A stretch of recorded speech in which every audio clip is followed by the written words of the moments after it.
This channel does not promote any violent, harmful, or illegal activities. All content provided by this channel is meant for an educational purpose only.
টিভি9 বাংলায় স্বাগত। Hotspot নিয়ে আমি শর্মিষ্ঠা চলে এসেছি। আজকে আমি বিশেষ করে খানাকুল আরামবাগ সংলগ্ন যে এলাকা রয়েছে তিলক চক মোড়, আরো বিশেষ করে বলতে গেলে হেলান এলাকায় পৌঁছে গিয়েছে, কারণ কয়েকদিন আগে এখানে বন্যা বিধ্বস্ত পরিস্থিতি ছিল। আজকে এখানকার দগদগে ক্ষতর ছবি দেখাবো, এবং রাস্তা যেহেতু সামনে ভাঙা রয়েছে তাই আমাকে গাড়ি এখানে রেখে আশেপাশে পরিস্থিতি আপনাদের দেখাই। রাস্তার তো কাজ চলছে, সামনে বালি এবং ইট ফেলা হচ্ছে যাতে বাইক সাইকেল এগুলো অন্তত যেতে পারে, কিন্তু যাচ্ছি যখন তখন দেখুন ওই যে বললাম না দগদগে ক্ষত, এইটা দোকান ছিল পেছনে, কিন্তু তিলক চক রাউতবাগ প্রাথমিক বিদ্যালয় সরকারি স্কুল, সেই স্কুলও ব্যাপকভাবে ক্ষতিগ্রস্ত হয়েছে, এবং এই দোকানটা দেখুন অর্ধেক অংশ ভেঙে পুরো নিচে গেছে, এবং এটাও স্কুলের অংশ, ও এটাও পুরো স্কুলের অংশ ছিল, অর্ধেক তো ঝুলছে। তো কবে থেকে এই অবস্থা দেখছেন? কবে থেকে জল এখানে কবে থেকে নামতে শুরু করে? মঙ্গল থেকে জল নামছে, তারপর আস্তে আস্তে বোঝা যাচ্ছে যে কতটা ক্ষতি হয়েছে। রাস্তার তো ব্যাপক ক্ষতি হয়েছে, কিন্তু এই যে প্রাথমিক স্কুলের সামনের অংশটা দেখুন পুরোপুরি ভেঙে অর্ধেক ঝুলছে।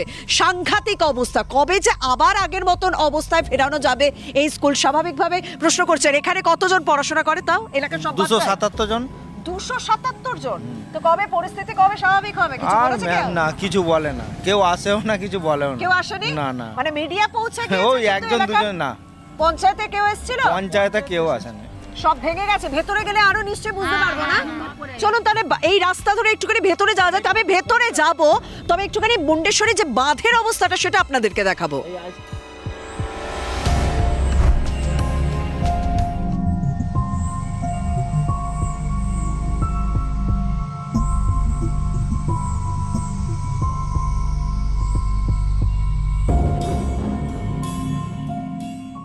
যত পা এগোচ্ছে নতুন নতুন ছবি ধরা পড়ছে। এখানে একটা কাঠগোলা, সেই কাঠগোলা ব্যাপকভাবে ক্ষতিগ্রস্ত হয়েছে, এবং এই কাঠগোলায় যা যা সরঞ্জাম ছিল কাঠে সব জলের তোরে ভেসে গেছে, এবং এই কাঠগোলার পাশে যে দোকানটা সেই দোকানটাও ব্যাপক ক্ষতিগ্রস্ত হয়েছে। এবং এই যে রাস্তাটা দেখছেন না, পুরোটাই পিচের বাঁধানো রাস্তা ছিল, কারণ আমি সামনে দেখতে পাচ্ছি যথেষ্ট চওড়া রাস্তা ছিল, পুরোটাই কিন্তু ভেঙে একেবারে জলের তোরে চলে গিয়েছে। এখন বোঝা যাচ্ছে না রাস্তা কোনটা, জলের জায়গা কোনটা, বা ক্ষেত কোনটা। আমি একটুখানি এইখানে যারা রয়েছে তাদের সঙ্গেই কথা বলি।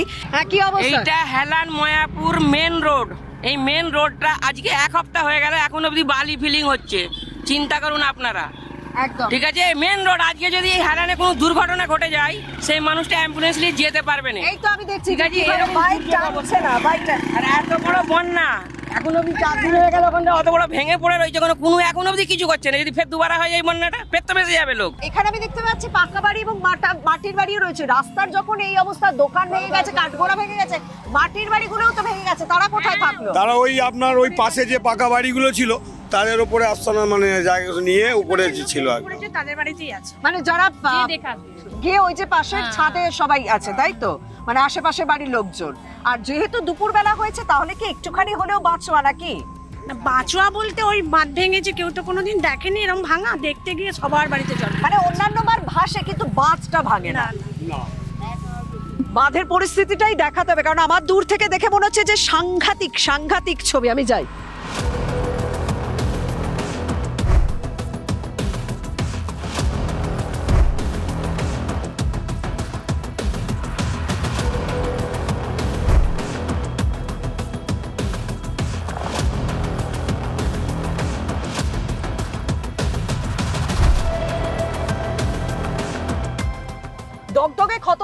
এমনি এমনি বলিনি, এই জায়গাটা জলাধার ভেবে ভুল করবেন না, এটা পুরোপুরি বাঁধ। এই বাঁধের রাস্তা দিয়ে ওই দিকে গ্রামে যারা রয়েছেন তাদের যাতায়াত। বুঝতেই পাচ্ছেন 85 সালে এই বাঁধ তৈরি হয়েছে, এত বছরে ভাঙেনি।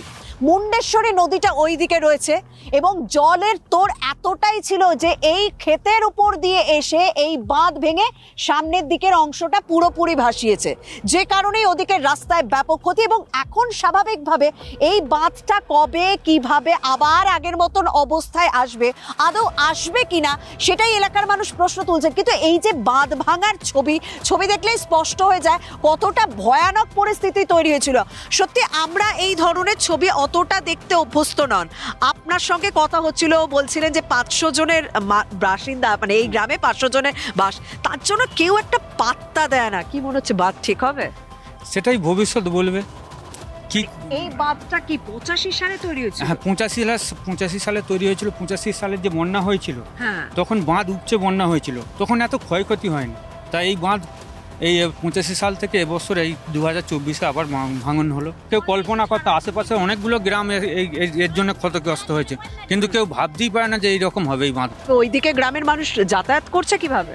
অনেক কষ্ট হচ্ছে, কাদা মারিয়ে জল পেরিয়ে সব যাতায়াত করতে হচ্ছে। এইখানটা তো কবে, মানে এই তো আজকালের ব্যাপার নয়, এটা 1-2 দিনে ঠিক হবে না। আপনাদের সামনের রাস্তা আমি যা দেখলাম যে হয়তো 3-4 দিনে আপনারা যাতায়াতের মতন করতে পারবেন, কিন্তু এই রাস্তাটা তো হবে না। এই রাস্তাটা কি করে হবে? এটা তো পঞ্চায়েতের এখতিয়ারের বাইরে চলে যাচ্ছে। যা হয়ে গেছে, পঞ্চায়েতও হাত লাগাবে বলে মনে হচ্ছে না। এসেছিল কেউ, লোকজন এসেছিল? হ্যাঁ, পঞ্চায়েতের লোক এসেছিল, দেখে গেছে দেখে যে ওই একই কথা যে এত বড় বাঁধ পঞ্চায়েত বাঁধাতে পারবে কিনা সেই নিয়েও পঞ্চায়েতের ডাউট আছে। এই জেলা পরিষদ ছাড়া হবে বলে আমার মনে হয় না। আচ্ছা, এই চাষের জায়গা, এখানে কি কি চাষ হতো মূলত? কি চাষ হয় এখানে দাদা? কি এগুলো কিসের জমি? ধান হয়, আলু হয়। ধান আলু চাষ। হুগলির বেশ কিছু এলাকা, আরামবাগ কানাগুলো আমরা জানি যে আলুর চাষ প্রচুর হয়। সব ভেসেছে? হ্যাঁ, সব ভেসে গেছে। সব ভেসে গেছে। কি চাষ হয় এখানে? ধান, আলু, সবজি, যত রকমের সবজি চাষ হয়। সামনে শীতকাল আসছে, শীতের সবজি শীতকালে সবকিছু কপি টপি সব চাষ হয় একদম। তাহলে তো মানে আমি যা ক্ষেতের অবস্থা দেখছি যে নদীর জল যে এসেছে, ধানের যা চারা বসেছিল এবং অনেকটা হয়েও গেছিল আমি দেখতে পাচ্ছি। এগুলো কবে তোলার কথা ছিল? যখন ভেঙেছিল না, তখন ওই একদম ওদিক থেকে সব যত জল টেনে এইদিকে চলে এসেছিল, ঠিক আছে? আমি দেখতে পাচ্ছি শুয়ে পড়েছে সব, যার ফলে হানাটা এই দিকটা বেশি খেয়ে গেছে ওই সাইডটাতে। কত জমি এখানে? তাও টোটাল মিলে 15 বিঘা জমি আছে। 15 বিঘা জমি পুরোপুরি জলের তলায় চলে গেছিল। এগুলো কি আর ঠিকঠাক করা যাবে? না, পুরো লস। এবার তো বাজারেও সবজির দাম চচ্চর করে বাড়তে শুরু করবে। বাজারে সব পাওয়া যাচ্ছে, জিনিস মূল্যের দাম বেশি।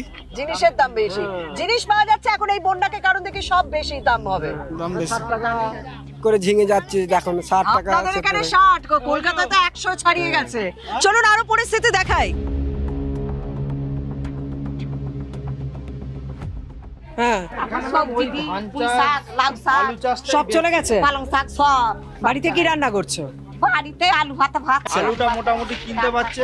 আর এমনি সরকারের তরফ থেকে কি খাবার পাঠিয়েছে? কিছুই পাঠায়নি, মুড়ি। এই জমিটা পুরো তোমার?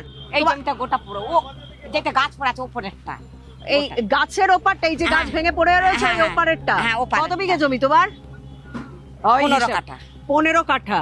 কি চাষ করেছিল এখানে? এতে ধান হয়েছে, ধান হলে এবার আলু হবে, আলু হলে তিল হবে, আচ্ছা, না পাট হবে, নাহলে সবজি দেবো, পুঁই শাক, ঢ্যাঁড়স, কি অবস্থা? সব ঠিকঠাক আছে? ঠিকঠাক কিছুই নাই, ওই তো সব বাদি পরে গোদম হয়ে গেছে। রাজ্য সরকারের পক্ষ থেকে যে তোমাদের অনেক রকম ভাতা দেবে যাদের বন্যায় জমি ক্ষতিগ্রস্ত দিচ্ছে না, গেছলুম তোমাদের এখানে বলছে এখন কোটা এসছে না। কোটা আসেনি বলছে? হ্যাঁ। এমনি এখানে ক্যাম্প করা হয়েছে চাষের ক্ষতির জন্য? অনেক জায়গায় ক্যাম্প করেছে না, এখানে কিছু হয়েছে না, এখানে কিছু করেনি। আমার বাড়িটা তো মানে ওপর দিয়েই তো বন্যাটা গেছে, মানে ক্ষয়ক্ষতিটা সবই হয়, সবই ধোয়া হয়ে চলে গেছে। চলে গেছে। কোথায় বাড়ি ছিল? এই যে এই বাড়িটা আমার, আর জলটা এই সোজাই বেরিয়েছে। এই ত্রিপলের বাড়িটা? হ্যাঁ, এখন তিরপল খাটে আছি আমরা। আচ্ছা, মানে সমস্ত কিছু চলে গেছে ধুয়ে, কিছুই নেই বাড়ির মধ্যে। পঞ্চায়েত বলছে তোমরা বিজেপিকে ভোট দিয়েছো, সিপিএনকে, তৃণমূলকে ভোট দিয়েছো। ও, এখানে ভোট ব্যাংক আছে। তাহলে ওকে ভোট দিলে পরিষেবা পাবে না, তুমি আমাদেরকে ভোট দাওনি।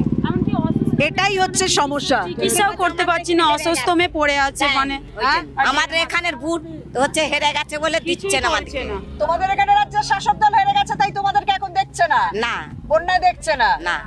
আপনি কি আবেদন করবেন রাজ্য সরকারের কাছে? আমি কাছে একটাই, মানে আমার যে বাড়ি হাত দেওয়া সব কিছুই তো মানে সব নষ্ট হয়ে গেল, কিছুই তো করতে পারছি না, যদি একটু মানে বাড়ি একটু সাহায্য করে, বাড়ি তৈরিতে সাহায্য এইগুলো যদি করে। আপনারা কি চাইবেন? আমার বাড়ি চলো দেখাবো, বাড়ি যাব, চলুন একেবারে সত্যি ওনাকে সঙ্গে নিয়ে আমি বাড়িটা যাই।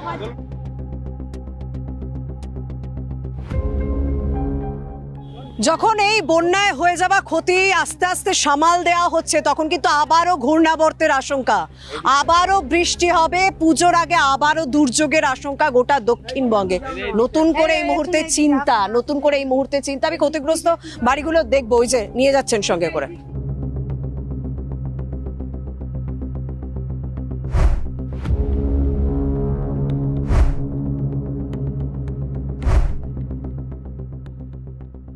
মানে আমি যদি সামনে এগোই না, এখনো বলবো যে জল কমেনি। ওটা কি পুকুর না ওটা এমনি ক্ষেত ছিল? পুকুর ছিল, সেই পুকুর এই মুহূর্তে টইটুম্বুর একেবারে জলে।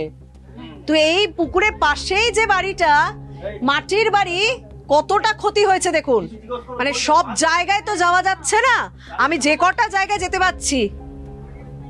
বাড়িটা ভেতর বাড়ি দিয়ে হানা গেছে, এই বাড়িতে থাকার কোনো নেই, পড়ে যাচ্ছে ঘর বাড়ি, কি ভেসে চলে গেছে, বার করতে পারা যায় না, আর হচ্ছে ধরতে পারা যায় না, ভেসে ভেসে সব চলে গেছে।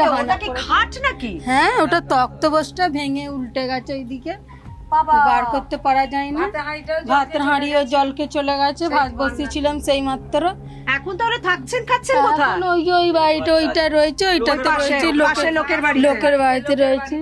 মানে আমরা দেখাচ্ছি তো, মানে কতটা ক্ষতি হয়েছে সেটা দেখানোর চেষ্টা করছি। দেখুন পুরো হঠাৎ করে ভাবুন, যদি এই সময়টা রাত হতো, যদি প্রত্যেকে ঘুমিয়ে থাকতো, তাহলে কত বড় বিপদ হতে পারতো। হ্যাঁ, এই বিপদও যথেষ্ট বেশি। হ্যাঁ, তবে এখানে কোনো প্রাণহানির ঘটনা ঘটেনি, জিনিসপত্র ক্ষতি হয়েছে। মানে এই খাট সব একেবারে উল্টে পড়ে রয়েছে। মেঝে বলতে, মানে মাটির যে মেঝে, সেই মেঝে বলতে কিছু নেই। ঘরের আমি দেওয়াল দেখতে পাচ্ছি, মাটির দেওয়ালের এপার ওপার দেখা যাচ্ছে। এই যে এখানে রান্না হয় নাকি? এখানে ইট পেতে করে রান্না, ঝাঁক করে করি রান্না ইট পেতে। দুপুরবেলা যখন সবাই সদ্য রান্না করেছে। কেউ কিছু এসে বলে দিয়েছে বাড়ি কবে হবে না হবে? না, কিছু বলেনি কেউ, দেখতেই আসেনি, বলছে তিলক চকে কিচ্ছু হয়নি, খাবারও কিছু দেয়নি। যখন আমি এলাকায় এসে বিভিন্ন জায়গায় ছবি আপনাদের সামনে তুলে ধরছিলাম, তখনও মাত্র কয়েক মিনিট, ভাববেন না কিন্তু সন্ধ্যা হয়ে গেছে, এটা কিন্তু বিকেল, আকাশ কালো করে মেঘ, তারপর বৃষ্টি, এবং সেই বৃষ্টির মধ্যে এই দেখুন এলাকায় কোনো আলো নেই। এই ভাঙা রাস্তা দিয়ে মানুষকে যাতায়াত করতে হচ্ছে, কারণ রুটি রুজি তো রয়েছে, বাইরে তো বেরোতে হবে, কেউ তো এসে ঘরে কিছু দিয়ে যাচ্ছে না, সাহায্য তো করতে হবে।